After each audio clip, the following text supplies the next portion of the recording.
Welcome back, everybody. If you're just tuning in, we are going into Game 2 of Series 2 between MVP Phoenix and the Mongols. Series 1 was taken by TNC in 2-0. First set being won by Execration and the other two being won by TNC. In this past game, just now, I think I was very surprised by Mongol's performance. They were able to just completely dominate MVP Phoenix in the early game, and MVP Phoenix are actually a team well known for the early game domination, but Mongols were having none of that. We're going to go straight to the draft and see what these two teams have prepared for the next series. The Mongols are going with the exact same opening as last game. They are actually going to pick up the Nature's Prophet and Vengeful, but I don't think they should expect to use the same strategy and win. I mean, last game, for those of you who missed it, they had the Nature's Prophet and Vengeful, the same as this what we're seeing right now. They had Broodmother in the off lane, and the Nature's Prophet was actually safe lane carry. So when MVP, they assumed that the Nature's Prophet was going to be the off lane, they actually picked the Broodmother on top of it. So safe lane Nature's Prophet, mid PL against Invoker, and they had some cool combos where they could heal bomb from so many angles. They could heal bomb Treants, they could heal bomb PL illusions, they could heal bomb Spiderlings, and they basically took an early game domination into Roche, into high ground at the 20-minute mark. Earlier than 20 minutes, I think, the first Rex, but MVP had a pretty farm Spectre, but the Radiance wasn't enough to overcome the equally farmed heroes on the Mongols. And MVP, it's kind of funny seeing neither of these two teams really change their draft. The same two picks for both these teams so far. And Lone Druid this time from the Mongols. Again, they have the Nature's Prophet, but they're going to pick another commonly regarded two offlane heroes, and I'm assuming the Nature's Prophet is going to be played as a carry again. Just because of hero expertise, I think it was Sanke who played the Nature's Prophet last game. He played it very nicely. And the Doom this time will be picked up for the Mongols instead of MVP Phoenix. MVP Phoenix instead going for the Enchantress. One of their pretty common picks. Both Forev and Vebi are comfortable on this hero, and they're going to go for the Spectre. Last game, the Spectre, despite playing against the Broodmother lane, which was not a very good matchup, it was only Witch Doctor and the Spectre with the threat of a roaming Doom against the Broodmother. So Broodmother was, in the early game, he was kind of zoned out, but once he hit level 5 and beyond, Spectre was not having the easiest of lane. He was constantly getting harassed by Spiderlings, taking the nukes directly, but he was able to stay competitive in net worth for the majority of the game. And he had a relic at the 17-minute mark, which is quite amazing. But they'll have a different draft this time. Not too different, but could be based on how they choose to play these heroes. 10 seconds remaining. I like how MVP banned the Brood, thinking, you fooled us once, but you're not going to fool us again. That could potentially be Lone Druid in the mid lane with another Broodmother pick to finish things off for the Mongols with a 4-position Doom.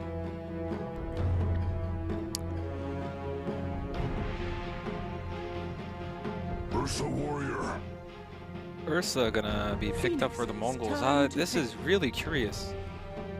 So Ursa, I would say, is going to be in the safe lane, and Nature's Prophet in the off lane with a Lone Druid mid. I think that's a likely scenario.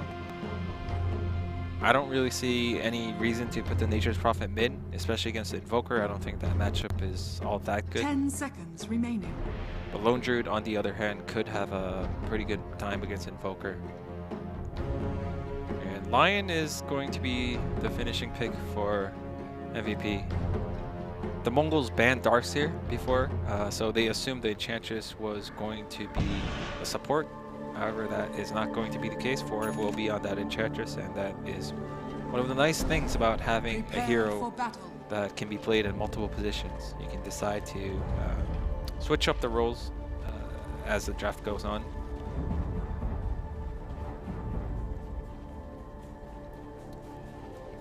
No TPs at level 1 from either team. MVP usually a team that enjoys going for that level 1 TP to guarantee themselves an undewardable ward pretty much. Instead, they're gonna go for a level 1 smoke. This isn't so common, but I think, yeah, they're thinking, okay, we kind of got mind tricked in game 1 with a surprise Broodmother pick.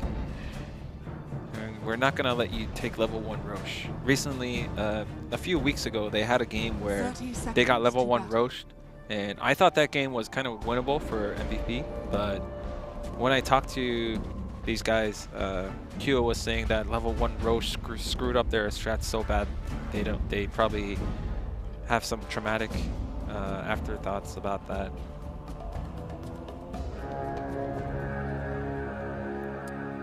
So it is going to be the Nature's Prophet in the offlane. Curious that he went for the branch instead of double clarities. I suppose it's a trade-off. You have the branch, it means you can have a double tango. So it's like you have 5 tangos instead of 1.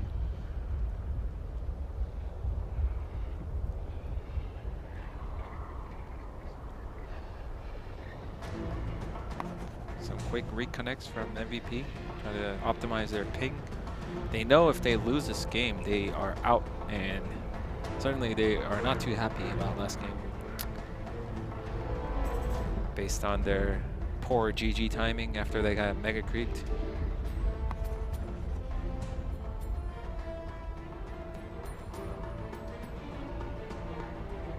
How? Oh, never mind. I was going to say, how do all these heroes have weird gold? Like, why does Ursa have 11 gold? And the Witch Doctor earlier had like 86 gold or something.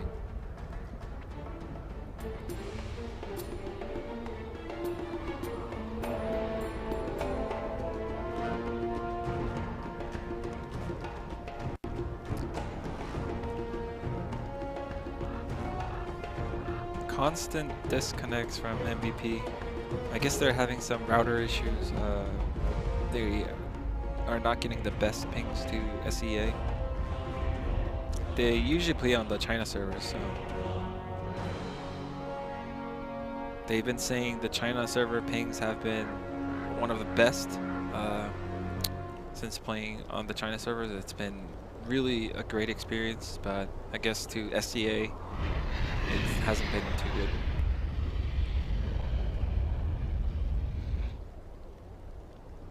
And again,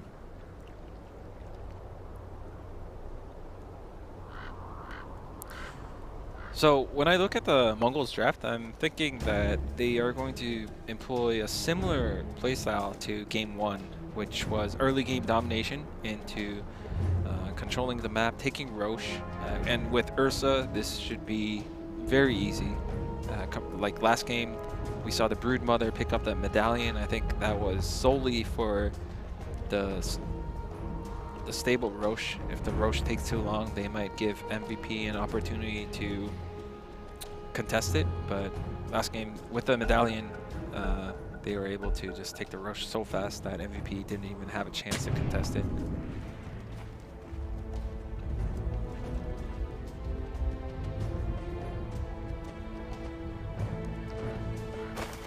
Forev putting down that ward.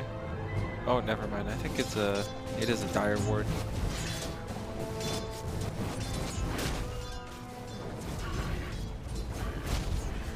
Enchantress just going straight to the far camp, and the courier kill.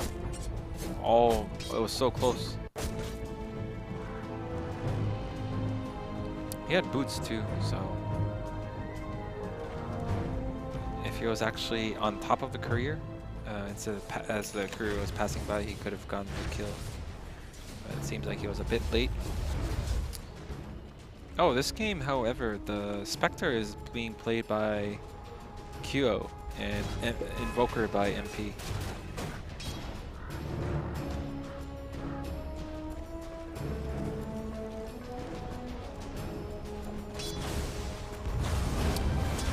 Not sure why the CS chart is okay. The CS chart is here. Not anything too surprising going on here. Lone Druid having a pretty good time against Invoker. I think one of the things about Lone Druid in the mid lane right now is that I'm not sure how familiar MP is with the matchup. It's not a very common thing to see Lone Druid mid, so it's easier for whoever's playing the non-conventional hero. So for Lone Druid, he probably knows Invoker inside and out. You see that hero almost every game. Whereas Invoker, the MP playing Invoker is not going to be too confident of what Lone Druid is capable of.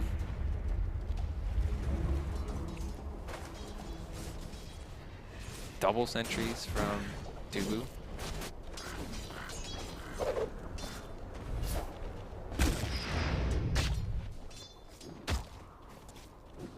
Forv came back to the lane with boots picked up, so he's feeling sort of confident that he's not going to get into a position where he's going to die. He does have some insane movement speed, but if Ursa ever gets close enough, he should be pretty dead, as Untouchable doesn't really do anything against Ursa.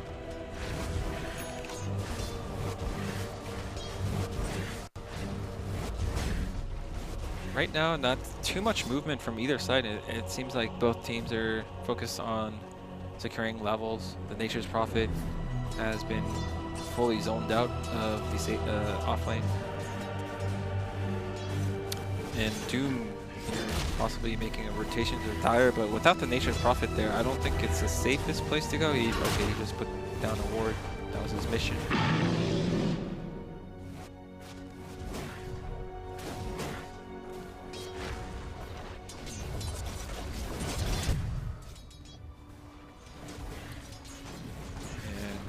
Invoker, instead of going for the Exort build this like the last game, he's going for the Wex Invoker. Oh, gonna get that kill on the bear too. I guess Retribution was sort of greedy about getting the maximum value out of the bear. He could have resummoned earlier, but chose not to.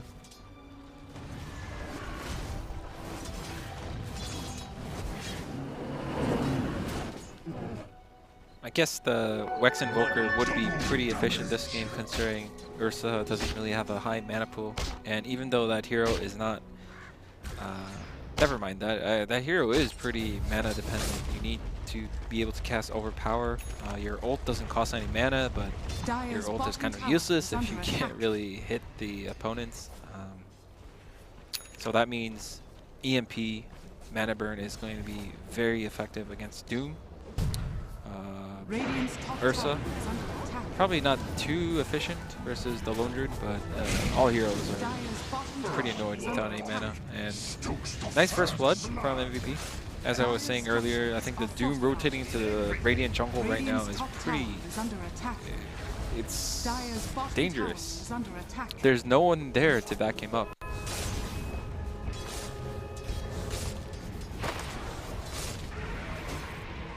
Wow. Doom. He's using Tornado, but... oh wow. So much rotation from... oh, Nature's Prophet actually gets the last hit there. Looked like that was outside the range, but nope. Dubu also gonna try to deny himself to the Roche, but...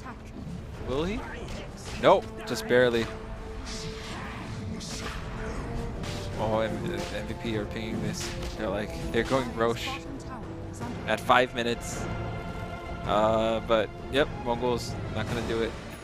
I didn't actually see what items Ursa has, but I suppose in a way he doesn't need lifesteal if they have Treants tanking for him.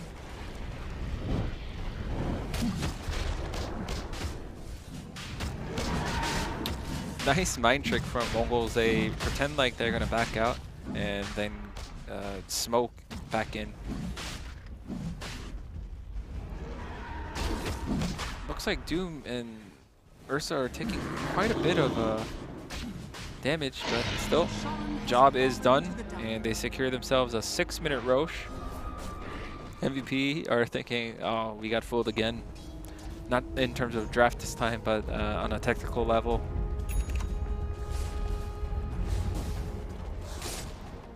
Still, all things considered, giving a Roche to Ursa lineups isn't the end of the world. The first time is kind of hard to stop because it's so early into the game, but in this case it was like even faster than normal.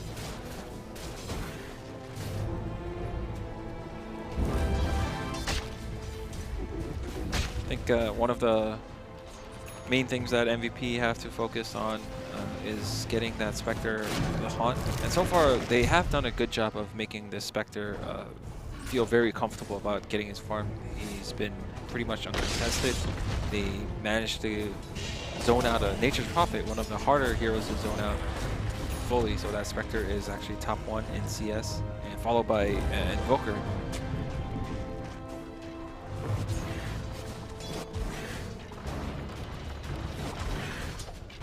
Dubu, the enemy safe lane, trying to leash some EXP.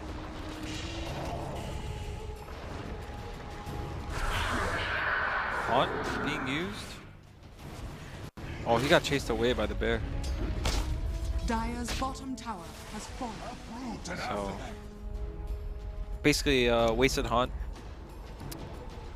and that's kind of uncharacteristic of Kyo because he's, what I noticed, Spectre is one of his best heroes. Honestly, from what I've seen, that hero is perfect for Kyo. He can focus on farming, but with the haunt he can be very aggressive, and he loves getting urn charges. At the time of that haunt he didn't have the urn, but he's very good at keeping his urn charges, which means that he has a good eye for knowing when the haunt is going to actually lead to a kill. But this time it failed.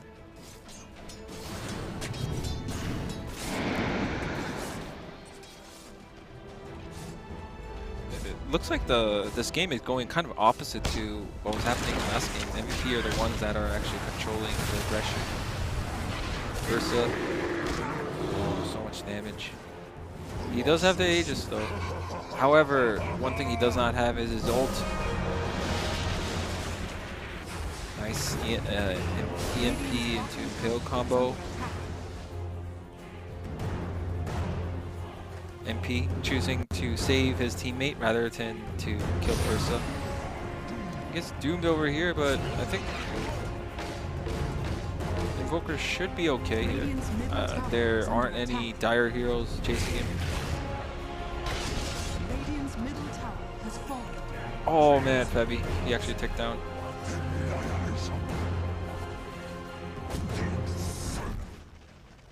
Nice, I'd say outplay in terms of execution from MVP.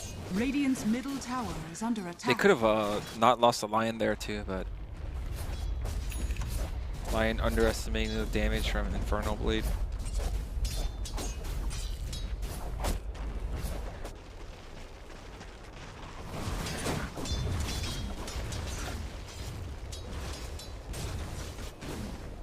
How far is the Blink Dagger from Ursa, I wonder?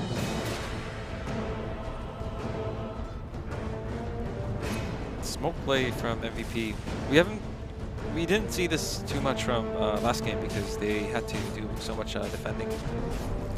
But this is one of the more classic MVP moves, and it gets scouted out. Oh man, I don't think that was the most optimal path to take.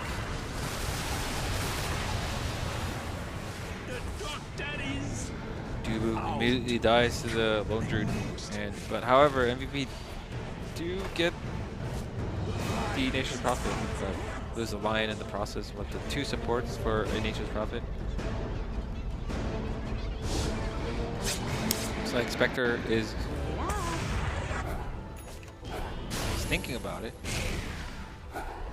Oh, look at this synergy between the Spectral Dagger and Enchantress gives a vision so that vision and the slow so that Enchantress has an easier time chucking spears. Oh, he does have the Blink Dagger on Ursa. However, his ult's timing was wasted. He doesn't have an Aghanim Scepter, so Nature's Prophet. Oh, poor Nature's Prophet. Early game looking a lot favorable for MVP compared to last game, where they simply just got ran over.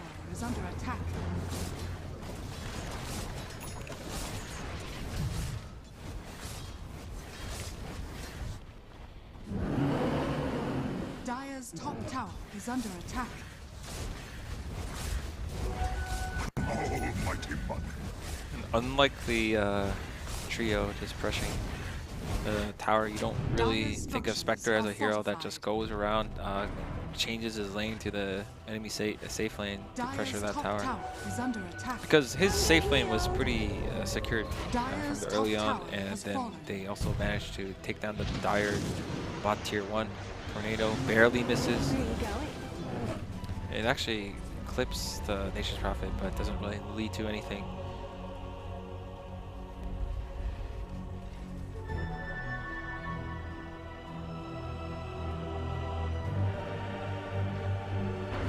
MVP do scout out the stats they had. Go on the Doom. And the Vengeful's TP does get cancelled. He would have died anyway if he came, but a lot of the success on Mongolz right now, I think it depends on the Ursa's impact. He does have the Blink Dagger, but so far he's been kited so well. Until he gets like a BKB or an Aghanim Scepter, I'm not sure. Yeah, there we go. I am sad, Enchantress. One of the reasons Ursa is so good against Enchantress.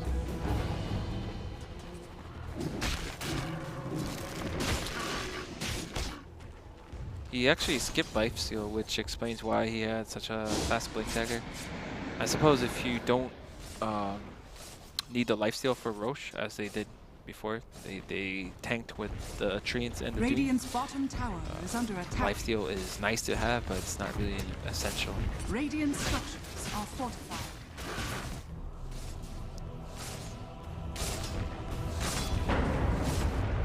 Doom trying to make a play, but he's been spotted out. He has to be pretty careful against the Wex Invoker. He may just go out of mana before the fight begins. He does have the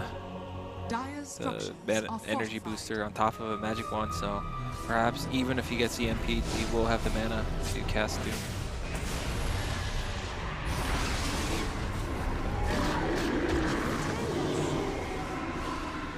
Again, Ursa being somewhat kited.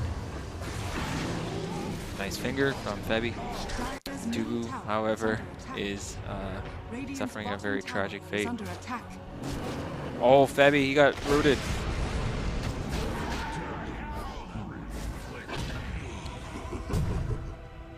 Mongolz, I think that is as much as they are going to get for now. But a nice exchange there from the Mongolz.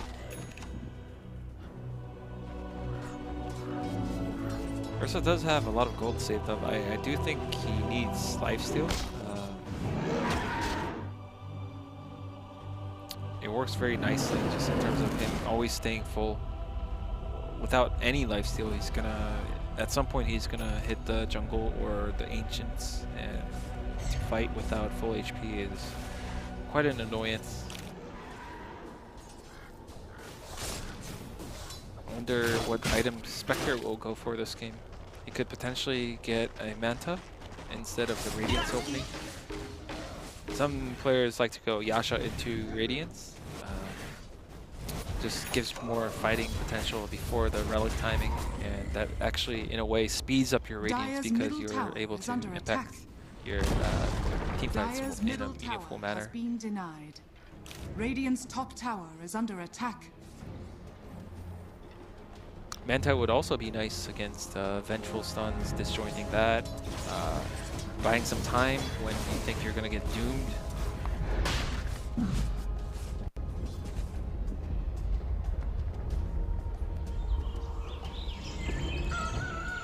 Lone Druid is the top net worth right now, but I'm not sure what items he has. I'm not the one controlling the camera, so Mech gonna be the pickup for Doom. Yet, but oh, Doom! He just walked into the EMP.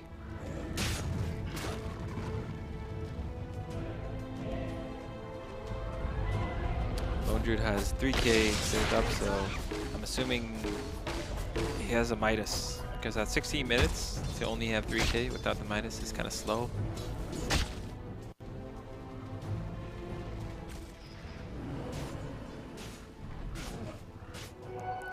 Possibly Mongolz are just waiting for a good opportunity to Roche, because they got it at the 6-minute mark-ish, and it should, like, it's closing on 17, so even the latest spawn is going to spawn soon, and MVP are for sure going to know. Doom? Doom going to die here? Finger used just for insurance. And this might enable MVP to take the Roche for themselves. I haven't really thought about MVP's potential to go Roche because the Mongolz have such a good Roche lineup. It looks like it's okay, and it's not going to be contested without the Lone Druid or the Doom. This is a big win for MVP. They already are playing against a lineup that kind of takes Roche for granted in a way. So I'm betting Ursa expected to have all the first 3 Roches, but they aren't able to take the second Roche, and this is at such a critical timing. Spectre suddenly has 3.5k gold off of that one team fight. I think like 1 minute prior to that team fight, he only had like 1.3k possibly. And Doom actually went for one of the older builds, having a lot of points into Devour instead of the Inferno Blade.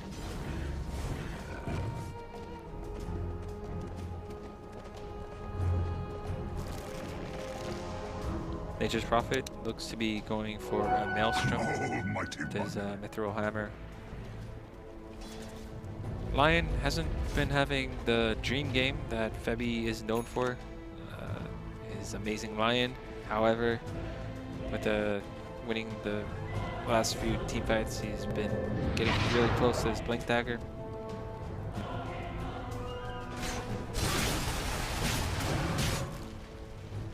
I wonder how the Mongolz' game plan have changed since they lost that Roche. That was not part of their game plan. And they are seeing this relic on the Spectre. It's just human to think, every time you see a relic on a Spectre towards the 20-minute mark, you're getting desperate. You're feeling like if we don't just get big wins from now on until like for the next 10 minutes, we are simply going to lose because Spectre is a Spectre.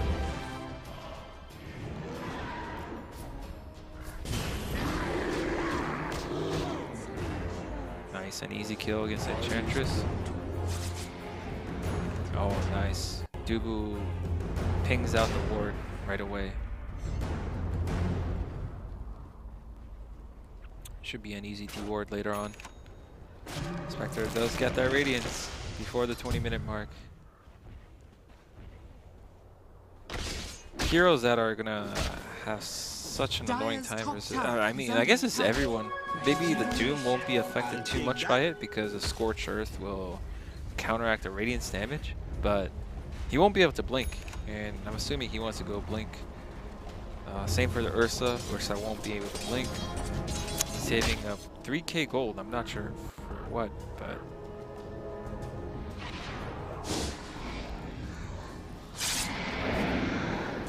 oh, he's going BKB. I see. Dire's top tower is under attack. Dire's structures are fortified. This Nature's Prophet, though, I don't think you go the Maelstrom build when you have to split push a lot, but against the Wex Invoker as well as the Spectre and Lion, He has to be so careful this game without getting caught. And Haunt just gonna come in.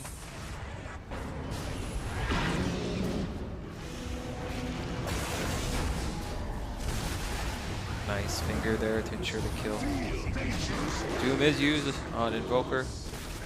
Spectre does have that Aegis though.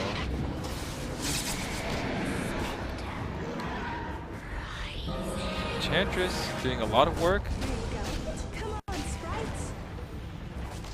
Oh, Kyo gonna clean up everyone. Enchantress actually beating the Ursa. After a certain point, Enchantress does get enough HP that he can tank maybe one wave of overpower hits from the Ursa, and while the Ursa does not have cooldown, then he's like a normal hero, and what we just saw happen is Enchantress sort of outplays the Ursa. Impetus still hurts at close range. Dire's top tower has fallen. But big win for MVP. That just secures their win percentage this game so much more. Lion does have enough gold to go Blink Dagger, which I think he should go. He's playing with a Spectre.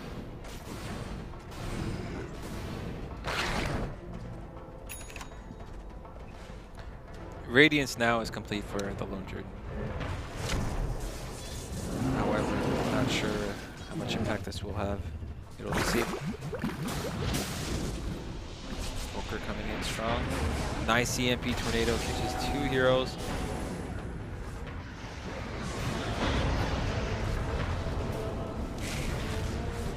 Spectre does not have the Aegis this time around, but doesn't look like he needs it.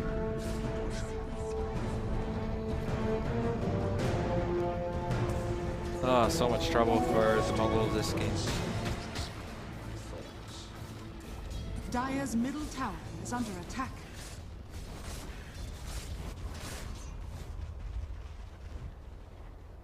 They are basically playing on their side of the map now with heroes that want to create a lot of pressure. I think the Ursa and Nature's Prophet and Doom, they want to get out there onto the Radiant side of the map, find heroes, get efficient kills. Like we saw some of the combos from Venge and the Ursa before onto the Enchantress mainly. But that's kind of the stuff that they want to be doing. The Nature's Prophet pushes out the lanes, and then you have a kill squad that finds MVP heroes probably alone. They can't really, their lineup is not the best at taking team fights.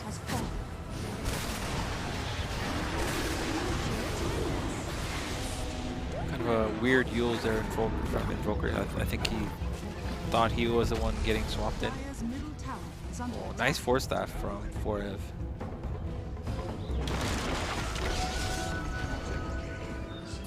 Force staff gaming. They minimize their losses to just a Spectre. And because they fought so far away from their base, rather like right in front of the Mongolz base, they are not going to let Mongolz take further objectives. Spectre is going to revive in 30 seconds, and with the Wex Invoker, they should be able to buy enough time so that if Mongolz stick around, they could just punish them with the Haunt. Invoker? Yeah, just pretty confident he shouldn't die here. Yeah, I think MVP, even before the Spectre actually revives, they want to secure some kind of commitment from the Mongolz. It's kind of hard to do without going in too deep. Kill, just gonna hunt in for that free kill onto the Vengeful. Almost was almost a good play from Venge. Did he actually swap the Spectre illusion, I think, from Haunt? I like how Doom has both Tranquil Boots and Arcane Boots. He wants to give mana to his team if they get mana burn, while still having the movement speed bonus from Tranquil Boots. Too bad you can't disable Tranquil Boots anymore.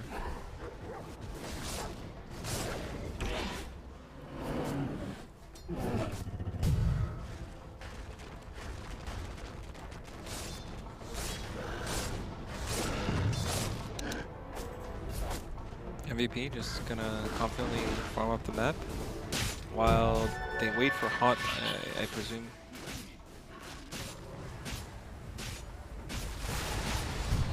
I think the next Roche is gonna come up pretty soon. It's 26 minutes. And if MVP secured that as well, I think this game is going to be pretty much over. If Spectre managed to get his hands on another Aegis like that. Manta completed for Spectre. So much damage.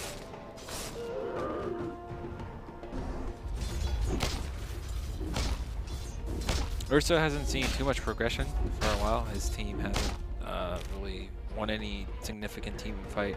He's basically had the same items for quite a long time now. I'm not sure that BKB is going to be enough at this point. First of all, Impetus is still good against Ursa if Ursa is not fighting the Enchantress.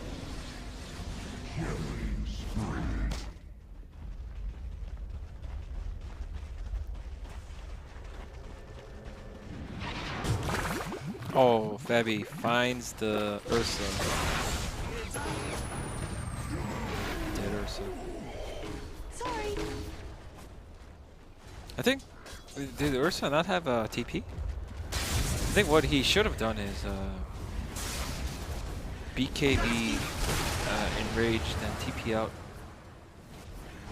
But there was a time between the Hex and the Impale where he got out of the Hex, but he chose not to do either. He kind of just gave up on life. Poor bear.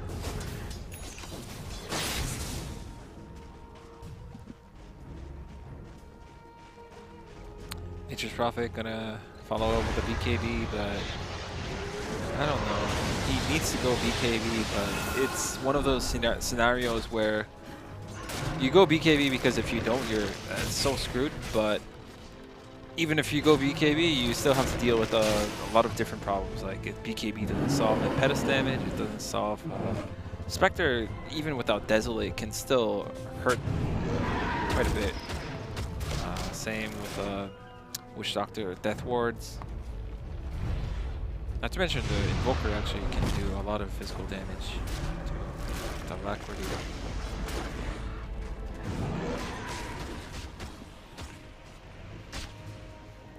Guardian Greaves complete on the Doom, but he built sort of tanky-ish, but MVP have no problem bursting down this Doom if they ever find him. And they want to focus on the Doom, they should be able to just kill the Doom before he gets a Doom buff.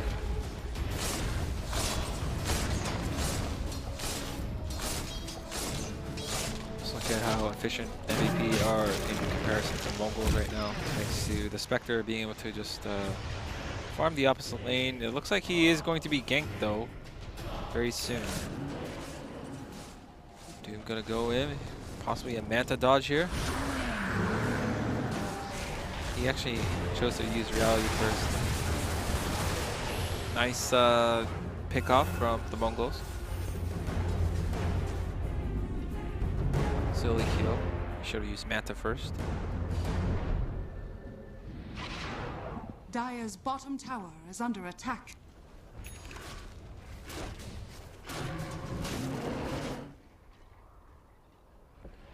MVP not gonna make too bold of a movement while their Spectre is dead, but Roche is up, and if Mongolz scout this out, I think this is a better time than any to go Roche, even if they suspect that the Spectre might buy back. They are so far behind in this game that they have to take some risks. They're gonna go for the Roche. Spectre, with only a few seconds left, 25 seconds, I'm not sure if Spectre is going to buy back. Where are you going? Yeah, Spectre just gonna believe that his team can take this for now.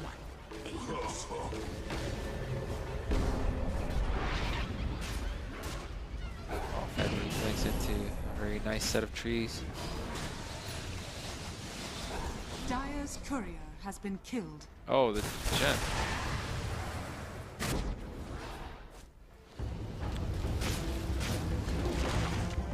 Spectre actually, oh right, Spectre doesn't even have Haunt. That's why he can't buy back. He used Haunt before he died, so that was a bad team fight for MVP.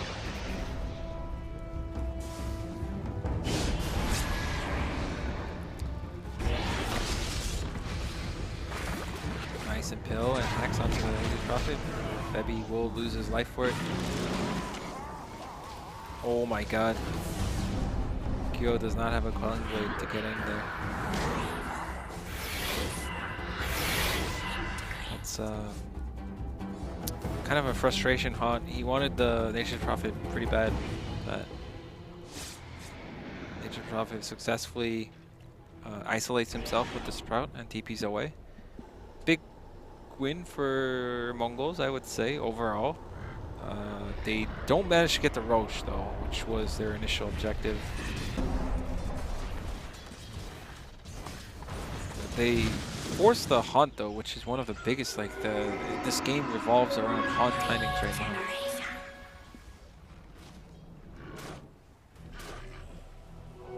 Just what the doctor But still, oh, Ghost Walk, what? Venge?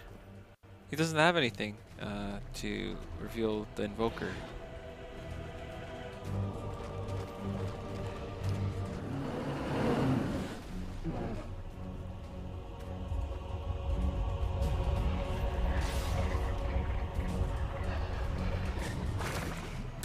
Lion immediately gonna Hex.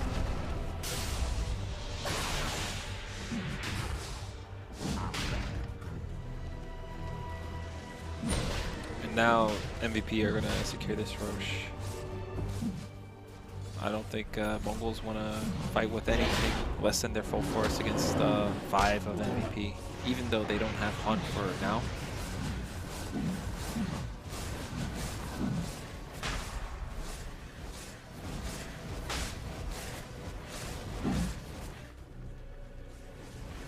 Mongolz, I think they should have a pretty good idea that the MVP were going to be Roche after that.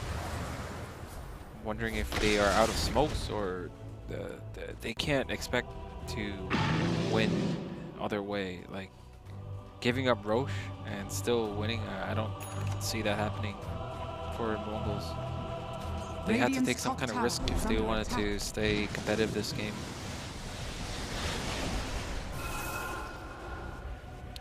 Lone Druid, which we haven't talked too much about, the Vlad's and AC completed. He's gotten pretty far. But, the thing about playing Inspector is that no matter how strong you are, if your teammates can't follow, meaning your teammates are all going to die, even though you stay alive, then that's kind of a disaster. You will get cleaned up. Radiant's top tower is under attack. Looks like Spectre is going to add a heart to his arsenal pretty soon. Meaning Doom is not going to really... It's going to take threefold effort to actually take down a Spectre with the Doom.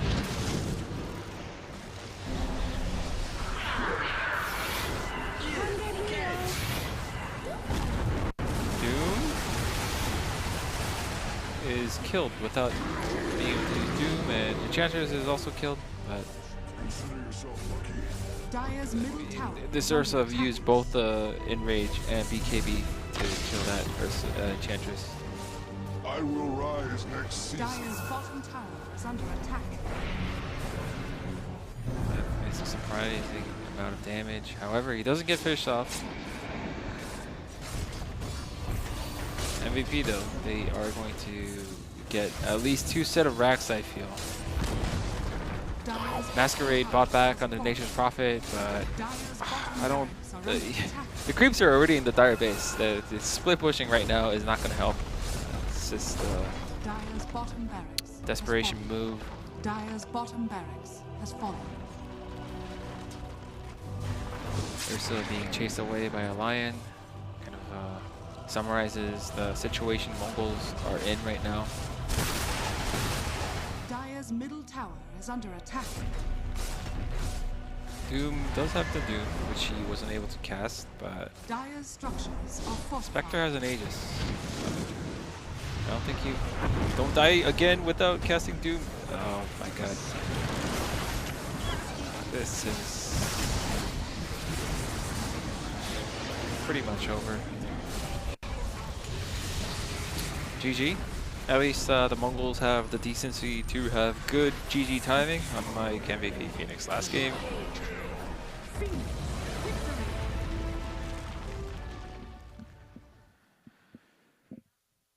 Okay, so MVP make a comeback in game 2 after dropping the first game. They convincingly take game 2. I think Mongols had a pretty cool strategy, but it wasn't enough. Basically, they had to win on a tactical level, whereas on game 1, a lot of their win came from a strategic level, where they picked the Brood Mother, surprisingly, after taking the Nature's Prophet.